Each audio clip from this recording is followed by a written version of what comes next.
네, 인터뷰 릴레이 칭찬, 오늘의 칭찬 주인공은 국민의힘의 홍석준 의원님이십니다. 의원님 안녕하세요. 예, 안녕하십니까. 반갑습니다. 네, 반갑습니다. 더불어민주당의 이용우 의원께서 칭찬 릴레이 주인공으로 추천해 주셔서 오늘 이 자리에 모시게 됐거든요. 어떤 내용으로 칭찬을 해주셨는지 영상 보여드릴게요.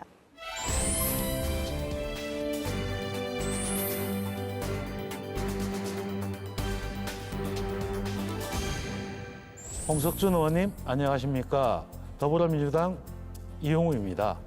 홍석준 의원님이 칭찬 대상이 됐던 이유를 꼽자면 홍석준 의원님은 저와 당이 다르고 여야로 갈라져 있지만 서로 대화를 해서 새로운 것들을 같이 공통점을 찾아내고 그 문제에 대해서 서로 인정하고 앞으로 나가려고 하는 정치인이란 것입니다. 거대한 이념이나 목표 이런 것을 내세우는 것보다 현장의 문제를 하나씩 풀어나갈 때 우리 정치는 더욱 발전할 수 있다고 생각합니다. 그런 부분에서 홍 의원님의 역할을 기대하고 같이 하고 싶어서 칭찬하게 되었습니다. 제 칭찬을 받아주시면 고맙겠습니다.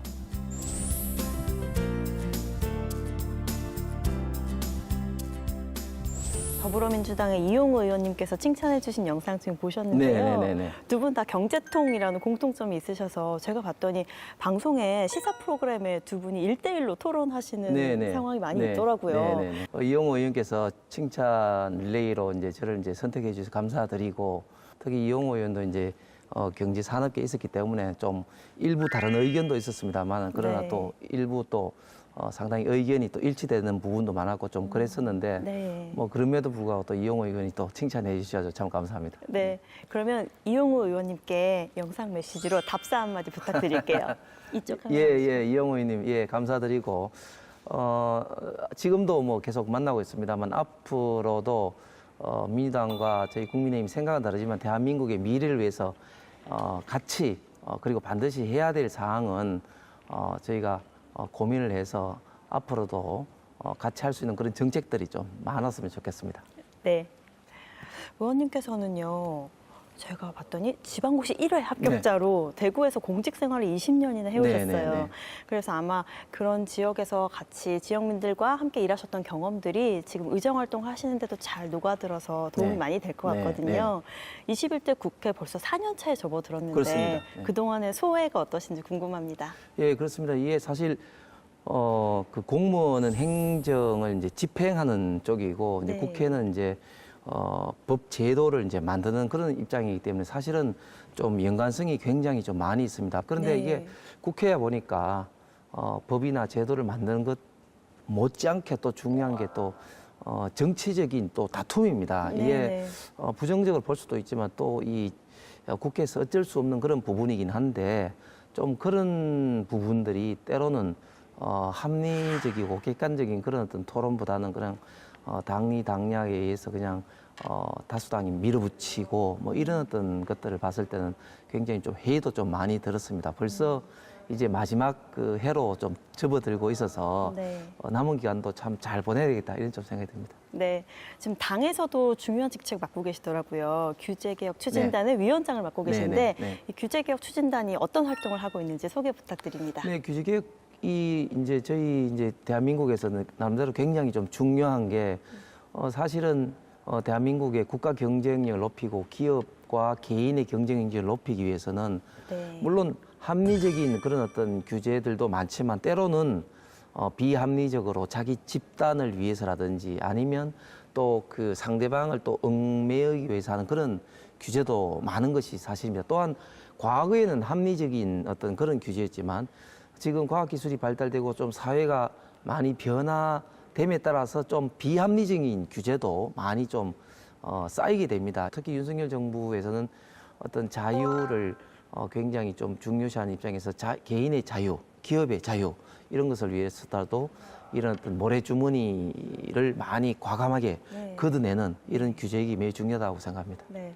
그럼 이제 의원님의 그 입법 활동에 대해서 얘기를 해보려고 네. 하는데요. 의원님의 법안 중에 하나를 저희가 영상으로 준비했거든요. 함께 보시죠.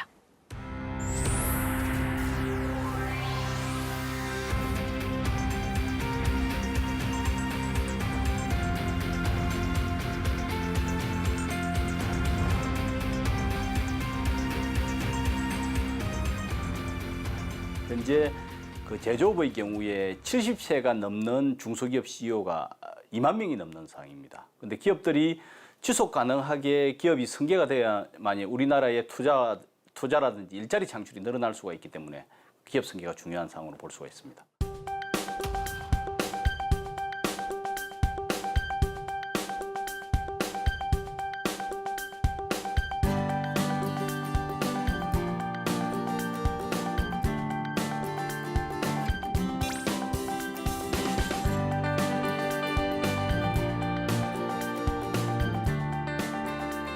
실제로 그 승계 과정에서 과도한 상속세 때문에 지분을 매각하는 과정에서 그 기업들이 경영권을 뺏기는 경우도 있고요. 상속세 문제 때문에 폐업을 고려하는 경우도 발생하고 있는 그런 상황입니다.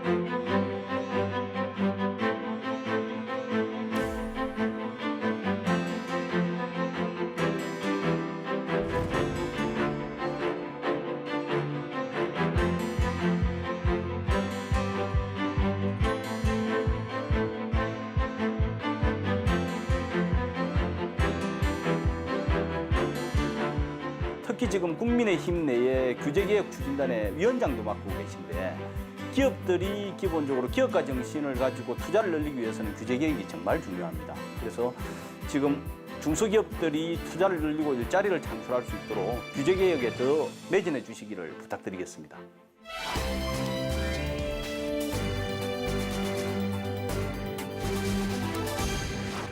아주 다양한 법안을 발의하셨지만 그중에서도 저희가 중소기업 승계 활성화를 위한 법안에 대해서 영상에 담아봤습니다. 법안의 구체적인 내용 그리고 이 법안을 발의하시게 된 취지에 대해서 좀 소개 부탁드립니다.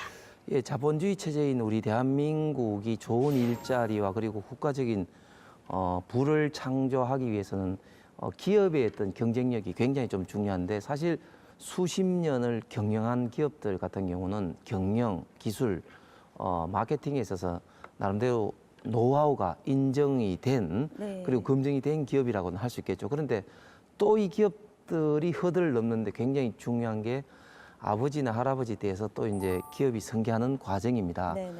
그런데 이렇게 수십 년 동안 경영된 기업들이 제대로 승계를 하지 못하고 기업의 문을 닫고 정리를 하게 되면 기업주들은 피해가 없습니다. 왜? 기업주들은 어떤 그동안에 어떤 것으로 이제 되기 때문에 네. 그런데 거기에서 일하고 있는 종업원은 하루아침에 좋은 일자리가 없어져 버리는 날벼락을 맞게 되는 거죠. 네네. 그래서 2008년, 9년 이명박 대통령 때 소위 말하는 이런 기업의 승계를 돕기 위한 상속 공제제도가 만들어졌습니다만은 네. 요건이 워낙 까다로워서 1년에 이런 어떤 제도를 운영하는 기업이 100개 정도밖에 되지 않습니다. 네. 그렇기 때문에 이 제도를 좀 요건을 완화하는 게 중요한데 그래서 네. 저는 그 요건을 완화하는 내용으로 1호 법안을 통해서 상속, 정려를 통한 기업의 승계를 좀 활성화하는 것이 국가 경제에 좀 도움이 되고자 하는 법안을 발의를 했고 다행히 작년에 제가 발의한 내용 100%는 아닙니다만은 네. 상당 부분이 반영돼서 통과가 되었습니다. 이제 의원님께서 사랑하시는 지역구 이야기를 해보려고 합니다. 대구 달서구. 네. 의원님께서 현직에서 공직으로 20년간 지역의 일꾼으로 일을 하셨기 때문에 누구보다도 지역 현안을 잘 아실 것 같고 또 뭔가 기여하신 일도 많으실 것 같아요. 그래서 이것만큼은 내가 좀 잘했다, 해냈다 이런 거라든지 아니면 최근에 관심 있게 보고 계신 지역 현안이 있다면 말씀 부탁드립니다.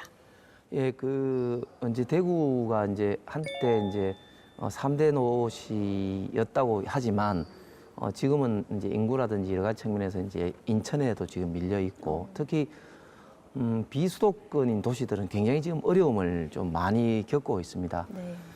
그래서 저는 대구 공무원일 때도 그랬지만 지금도 어떤 비수도권의 이런 경제 산업적인 어떤 측면에서 많이 좀 고민을 좀 하고 있는데 특히 이제 대구 경제 산업 어떤 측면에서는 법안으로서는 제가 통과했던 어떤 방위산업법을 개정을 해서 그 국방 섬유를 비롯한 이런 어떤 거는 반드시 국산화를 해야 된다는 거라든지 네. 또 정책적으로는 이제 최근에 제가 이제 통과를 이제 시킨 이제 그 공정혁신 시뮬레이션 센터라든지 그다음에 이제 저희 지역 성서공단의 에너지 융복합 어떤 지구 사업이라든지 그런 것들이 굉장히 좀 의미가 있고 대구의 장래 발전에 있어도 나름대로 역할을 하리라고 생각하고 앞으로도 어떤 지역 기업들이 좀 더 이제 수도권에 가지 않고도 할 수 있는 그런 여건 또는 수도권에 있는 기업들이 지방에 와서도 충분히 경영을 잘할 수 있는 그런 좀 여건을 좀 마련하기 위해서 좀 더 노력해야 될 것 같습니다. 네, 의원님께서 못다해 주신 얘기가 저희가 궁금해서 지역구에 직접 다녀왔습니다. 지역구 어딜 다녀왔을지 영상으로 한번 만나보시죠.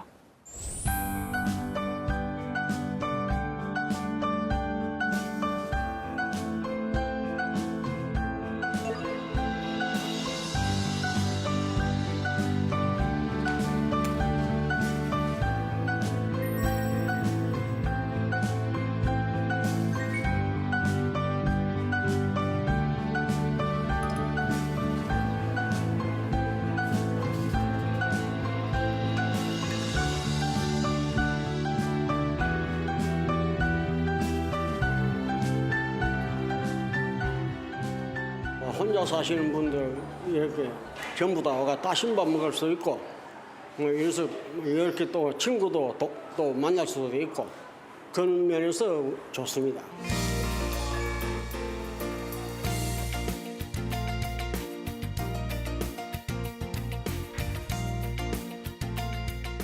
이제 뭐 한 2, 3년 있으면 30년을 맞이하는 그런 오랜 세월을 가진 복지관인데 특히 하드웨어적인 이 복지관 시설들이 많이 좀 노후화되어 있는 상황입니다. 화장실이라든지 또 엘리베이터라든지 또한 이런 여러 이제 편의 시설들이 많이 좀 부족한 상황입니다.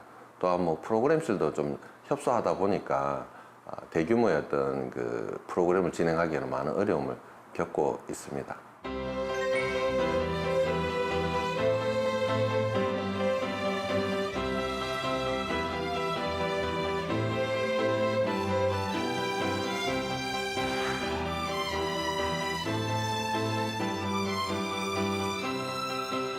성서복지관의 별관 건립이 정말 어려운 과제이기도 하고 특히 많은 예산이 수반되는 그런 상황입니다. 홍석준 의원님께서 이렇게 도움 주시는 이 부분이 복지관의 발전이지만은 또한 더불어 지역 주민들의 어떤 복지 환경도 발전할 수 있는 그런 계기가 된다고 보여집니다.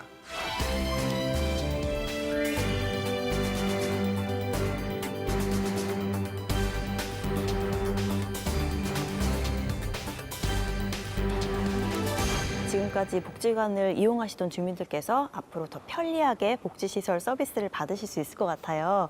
굉장히 기대가 되는 사업인데 앞으로 이 사업이 어떻게 진행이 되는 걸까요? 복지관 구성이 보면 조직에 따라서 지방자치단체가 직접적으로 운영하는 복지관이 있고 또 간접적으로 아파트나 이런 곳에서 운영하는 그런 어떤 복지관이 좀 있습니다. 네네.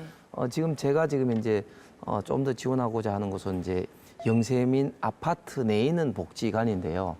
이 복지관에는 LH 소유이기 때문에 네.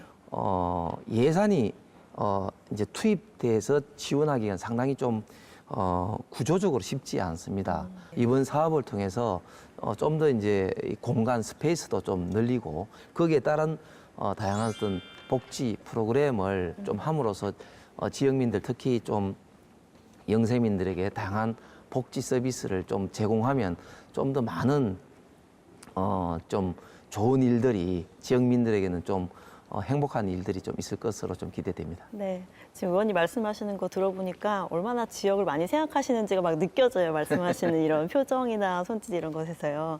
앞으로도 의원님의 의정 활동과 또 지역구 활동 응원하겠습니다. 네. 의원님과 이야기를 더 많이 나누고 싶은데 저희 방송 시간이 너무 짧아서 이제 마지막 질문을 드려야 할 때입니다. 혹시 이제 의정 활동을 하시면서 나는 이런 정치인이 되고 싶다. 마음에 품고 계신 포부나 꿈이 있으실까요? 예, 제가 이제 공무원 생활을 하다가 이제 사실 이제 뭐 개인적으로는 공무원 생활도 굉장히 좀 의미가 있고 특히 또 정년이 이제 남은 시점에서 그걸 포기하고 좀 나온다는 것은 사실 좀 쉽지 않은 결정입니다. 그러셨겠네요. 그런데 이제 제가 이제 그렇게 그 생각을 한 배경은 그만큼 이제 국회의원이 이 정치가 사실은 이제 욕도 많이 얻어먹지만 네. 그만큼 입법이라든지 주요한 어떤 국가 정책 결정을 할 수 있는 그리고 해야 되는 그런 중요한 자리이기 때문에 결정을 하게 되는데 저는 국회 생활을 하면서 몇 년 동안 일을 할지는 이 자리에 있을지는 모르겠습니다만은 이 자리에 있을 때보다 이 자리에 떠났을 때 저 사람이 어떻게 우리 대한민국의 그 미래를 위해서 어떤 정파적인 그런 입장이 아니라 미래를 위해서 특히 우리 대한민국의 어떤 청소년과 어린이 세대를 위해서 어떤 일을 해 왔구나 이런 측면에서 좀 평가를 받고 싶은 네. 그런 정치인이 되고 싶습니다. 네. 떠났을 때 평가받고 싶으셨다고 하셨으니까 평가를 아주 오랜 후에 받기를 제가 같이 응원드리겠습니다. 그럼 이제 마지막으로 의원님께서 다른 동료 의원 네. 칭찬해 주실 시간이거든요. 네네. 혹시 마음에 결정하신 동료 의원 있으신가요? 예, 민주당의 이제 김한규 의원을 다음 칭찬 릴레이 의원으로 추천드리고 싶습니다.